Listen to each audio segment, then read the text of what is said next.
Bishalgarh motor stand সংলগ্ন smart পয়েন্টে enforcement ডিপার্টমেন্টের হানা।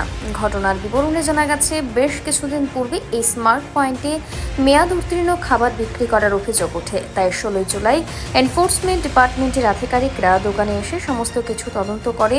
পরবর্তীতে এই বিষয়ে সংবাদ মাধ্যমে বিস্তারিত জানান এনফোর্সমেন্ট ডিপার্টমেন্টের এক আধিকারিক।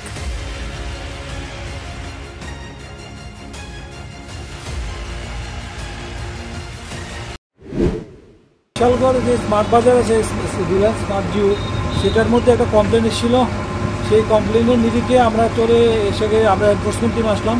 এসে আমরা দেখলাম যে এখানে তাদের কিছু যে গ্রোসারি যে জিনিসগুলো আছে সেগুলো আমরা এক্সপায়ারি যে ঠিকঠাক আছে কিনা দেখার জন্য এগুলো নিয়ে আমরা সবগুলো চেক আপ করে আসলাম যে ম্যাক্সিমাম জিনিসই ঠিকঠাক আছে, এবং কিছু জিনিস যেটা তাদের ভেরি সুন এক্সপায়ার হবে সেগুলো তারা আলাদা সেগ্রিগেট করে রেখেছে, এবং যেগুলো এক্সপায়ারি হয়েছে সেগুলো অলরেডি ভিতরে ঢুকিয়ে রেখেছে, কিন্তু এক্সপায়ারি মাল আমরা তদন্ত ক্রমে পাইনি।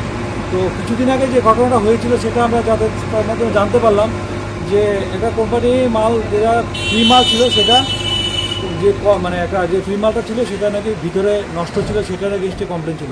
তো অ্যাকর্ডিংলি এরকম মাল তাদের এখন স্টকে নেই, এরকম তারা কোম্পানির কাছে জানিয়েছে, সেগুলো ওদের ভবিষ্যতে হবে না, কাস্টমারের সঙ্গে ভালো ভালো পরিষেবা দেবে, এরকম এসুর আমাদেরকে করলো।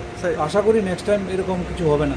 এটা বিশালগড় আমরা মোটর স্ট্যান্ডের সঙ্গে স্মার্ট যে স্মার্ট পয়েন্ট।